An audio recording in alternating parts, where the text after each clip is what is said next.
Welcome to the Fly Rodu experiment. What's going on, guys? It's been a bit. So I was checking on the calendar, and it's been almost a month. It's been 3 weeks since I last did a podcast. By the way, you can watch this podcast. There's a video form of it on my YouTube channel. Just search Fly Rodu, and you'll see the Fly Rodu experiment, episode 5. It's basically me on the mic, and I'll probably post some visuals along with the video content, just so you guys get the visual. If I'm saying anything that needs a visual, you'll see it there.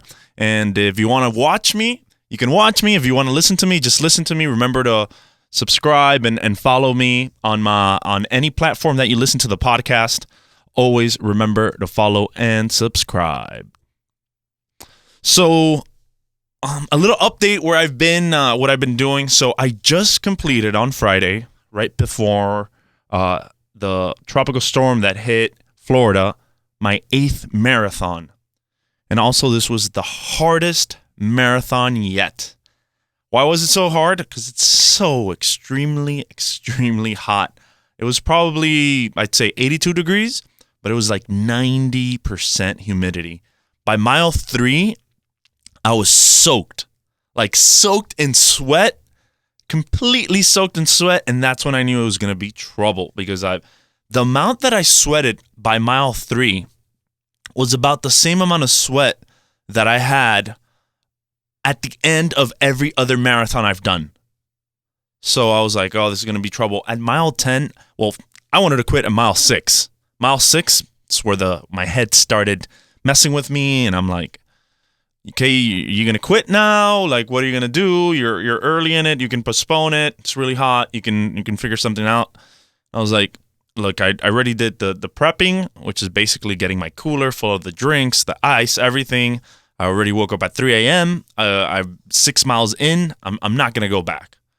Mile 10, it's really bad. I'm like, oh, man, I still have 16.2 miles left. I don't know if I can do this.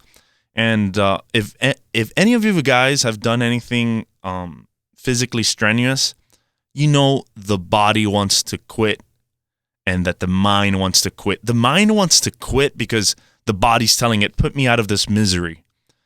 But you have control of your mind. And I told myself, let's keep on going.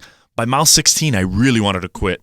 Actually, like 14, I'm like, man, this is really hard. It was so tough. I was starting to get left hamstring pain. And the point of all these runs that I'm doing, or the number one thing, is for me not to get injured.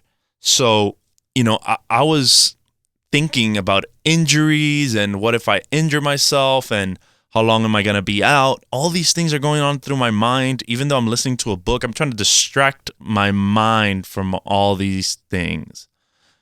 Give me a second. I gotta reset because the audio is sounding a little funky. A few moments later. So the mind just plays games with you. So I struggled. I ended up doing 30-second walks and 1-minute jogs for 14 miles or so. Since like mile 12, 13, around there. At 13, which is a half marathon point, where you're like, God damn, I have to do all that again. I have to do a whole 13.1 miles, and the sun's going to come out, and it's going to be... So I just pushed on through, controlled the mind, pushed on through, and I finished. It was extremely hard. It was obviously tougher on the mind than on the body, because I recovered really quick after 3 hours after the marathon. Obviously, I iced myself up, hydrated. I hydrated throughout. I ate throughout. Obviously, like my gels, my bananas. And then I had a nice breakfast. In 3 hours, I was already walking around, obviously sore, but not so crazy. So it's been really long, and I've been putting off the podcast because I was like, I'll get around it to next week. And I keep on saying that, and I realize something about myself. Really, I need a deadline because I am the biggest procrastinator. I procrastinate to the point that it's due. Like this podcast was due probably like 2-3 weeks ago. In my mind, obviously, it's not due to anybody. I don't have to do anything, but I wanted to do it once a week, and it was due maybe like three weeks ago. But I didn't have a time. I didn't have like a hard deadline like this on Monday. This must go out at this time, and it must be recorded on Sunday or whatever it is. And I procrastinated so long that I just didn't do it. So I'm setting myself a deadline now, guys. So for all those of you that have been asking for the podcast, and that's basically one person, my friend Juan. Shout out to my friend Juan. Every Monday, I will release an episode at 9 a.m. So I'll be recording on the weekend the episode, and I'll for sure, you'll get one episode a week, Mondays at 9 a.m. You will have that episode. Maybe I'll have it recorded, so I'll put it out even a little bit earlier. So if you have a morning drive, you can listen to me on your morning drive. And so you guys are secured an episode every Monday morning. You see, I got to set a time because if I say Monday morning, it's all the way to 11:59 a.m. So every Monday morning at 8 a.m., it will be released. Every Monday morning, 8 a.m., you'll have a new episode of the Fly Road Experiment. I'll also be peppering in some other episodes here and there for the Fly Road Experiment. So make sure to subscribe, like I told you guys, and follow the podcast. Follow the YouTube channel as well, Fly Road on YouTube. So you don't miss an episode or miss any new episodes. So today I wanted to talk about the ego.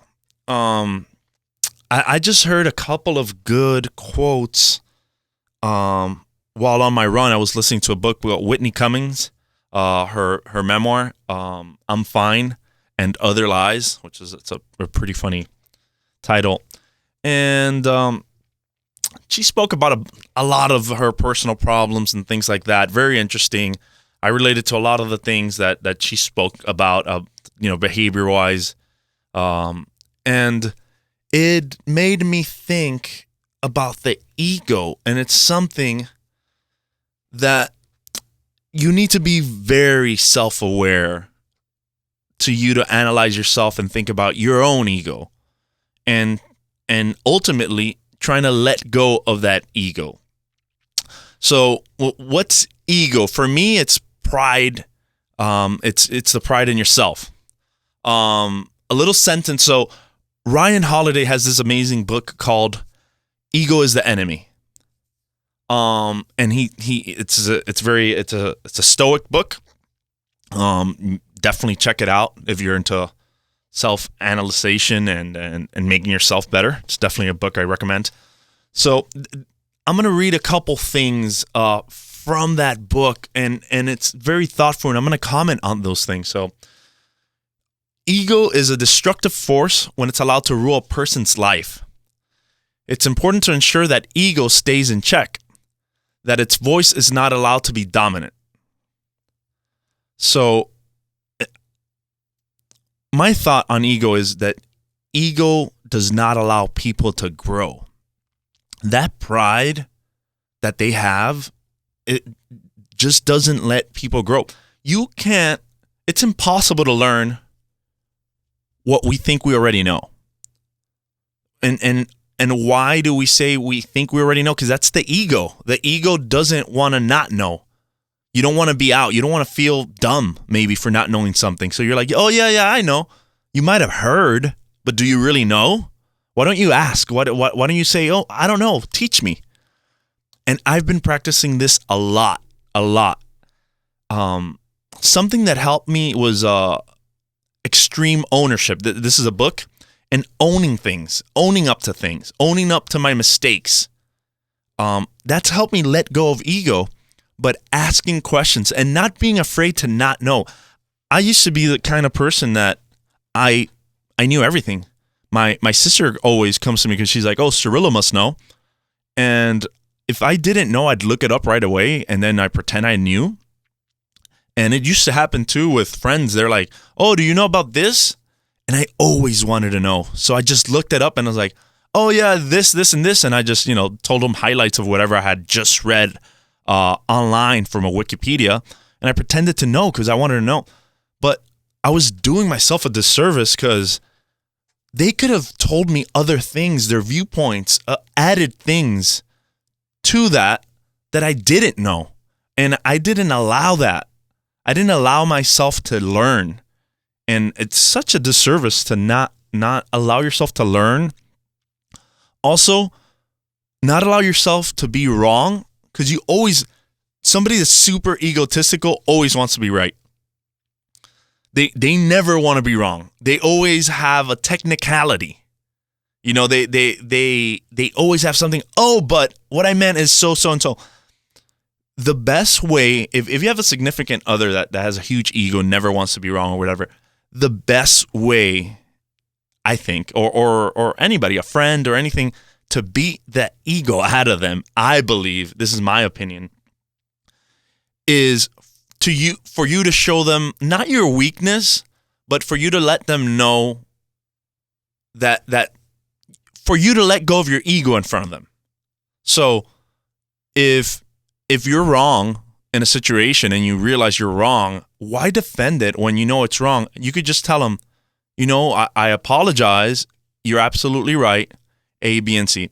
This might be feeding into them, but I think you coming from a place of sorriness or being empathetic to the, try to make them empathetic to you and being like, I'm sorry. You're right. It's my fault. I'm going to do A, B, and C. Once you take ownership of things, people should, depends on the person. There's all kinds of people, but people will look at you differently and they will take ownership for their things too, because they know that it's not looked at as being weak. It's just a normal part of things. And that's something I've been doing a ton. When I know I'm wrong, I realize it immediately. I apologize. I tell the person, I'm sorry, I'm wrong. You're right. Let's do it. Like with employees, sometimes employees tell me something, and especially with employees, being the boss, you always want to be right. But, the employee is there day to day. They see a lot of ins and outs that maybe you don't get to see, and listen to them. You could be wrong. You need to, you can learn from everybody, and you need to learn from everybody. And the most important thing is letting go of your ego. Be wrong. Who cares if you're wrong? Nobody cares that you're wrong. Nobody's going to say, wow, you're stupid because I knew this and you didn't know. Actually, people enjoy teaching. If you have a conversation with somebody and they're like, oh, did you know this? If you're like, yeah, then that's the end of the conversation. But you're like, no, I'm not sure. Can you tell me more about it? And they'll share with you. And you might learn something that you didn't know. Even if you knew a tiny little bit, you could say, I've heard of it, but I'm not really sure. Can you tell me more? Practice that. Practice being wrong. It feels good. You know why? Because you'll see so many other people around you also practicing the same around you. For example, I have a friend. He shared a podcast. He shared a Joe Rogan video of an interview. He's like, oh, I saw this interview and it was amazing. I had seen maybe the first 30 minutes. And by the way, this is the most minuscule thing, but you realize what's going on. And he's like, I saw this is amazing, and he sent other links. And I was like, oh, that's awesome. I've only seen 30 minutes, and it looks really, really awesome. And then he came back with like, oh yeah, I'm only halfway. He had already said that he had seen it. When you say I've seen it, you've seen it all. Or you could say, oh, I saw halfway, and I realized this. But he said, I seen it as he saw it all. When I came back, I could have said, oh, I saw it too. It was awesome. Even though I saw 30 minutes, it was a 3-hour video, but I could have said I saw it too, and I knew about the person that was interviewed, and I could have shot back, but I was like, oh, I only saw 30 minutes. It looks really cool, and I looked into the links he sent me, and I saw some things I didn't know, and I learned. Then he came back with like, yeah, I only saw halfway, but it's really great. Had I pretended I saw it all, so would have he.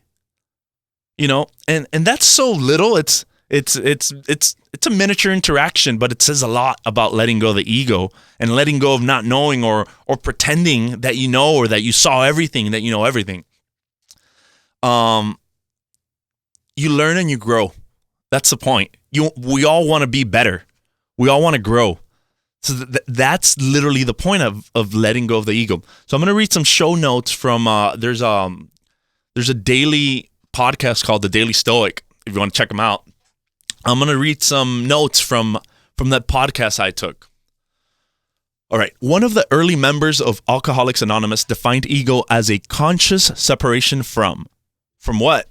From everything and everyone, including our own nature. Shit, that's deep. When we're in the sway of ego, we are arrogant, selfish, short-sighted. We're mean, we're superficial, we're insecure, super insecure.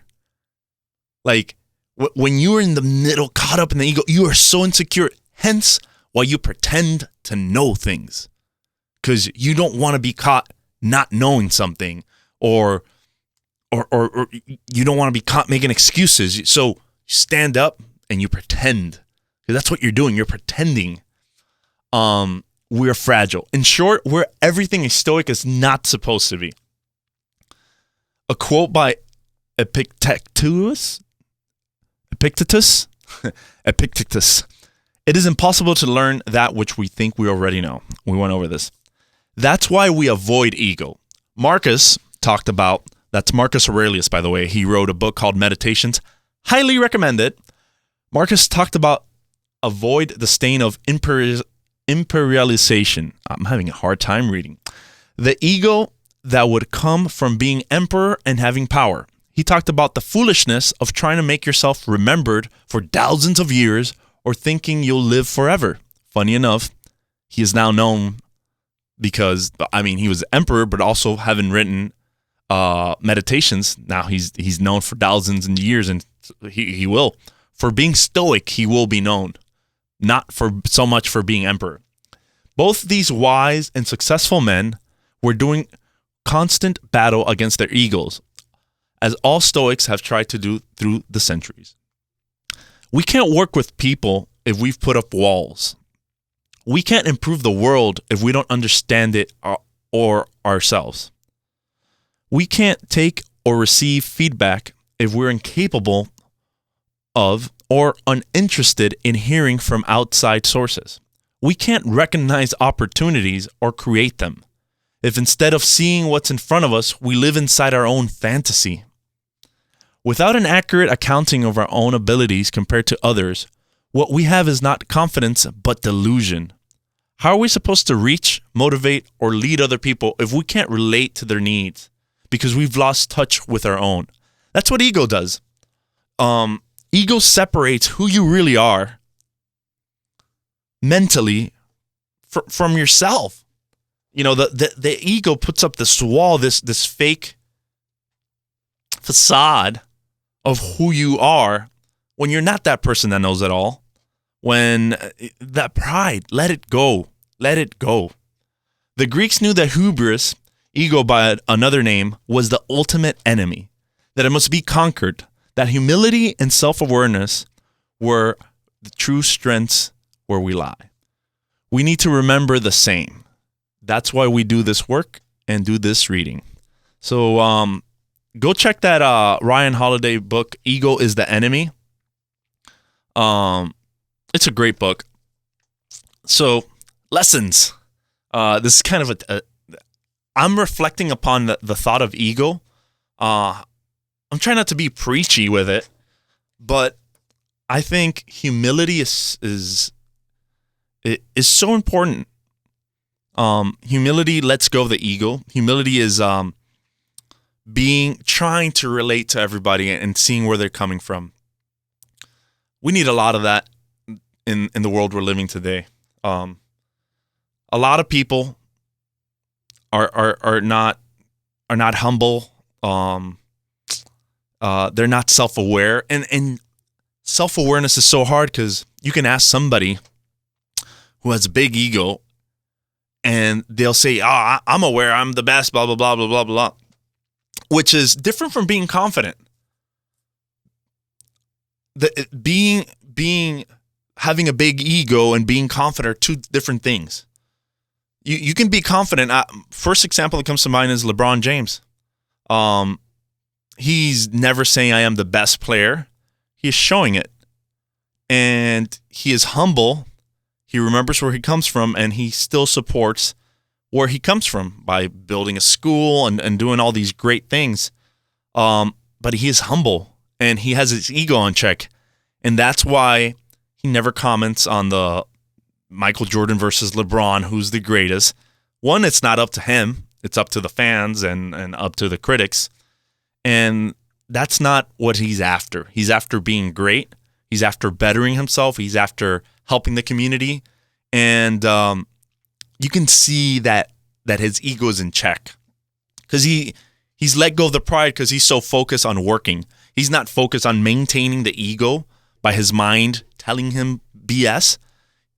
And that's what I think people that are self-aware have going for them, that they can analyze just as I am now. I feel I'm quite a person that's very self-aware in a good sense, because you don't want to be self-aware and critique yourself. You want to be self-aware, see where you can improve and improve. Critiquing yourself does nothing good. So all I can say is let go of the ego. I've messed up. I haven't been posting podcast. I'm going to be back on schedule. So follow me on Instagram, FlyRodu. Follow me on subscribe to my YouTube. Press the little bell icon so you can see these videos. I'll be filming the podcast from now on, posting them on there. And remember to follow and subscribe to the podcast on whatever platform you're listening to so you can get those notifications when they're out. So thanks for listening again, guys. This has been a good one. I really like this episode. I'll probably go back and listen to it myself, because keeping the ego in check is super important. That's how we grow. Peace.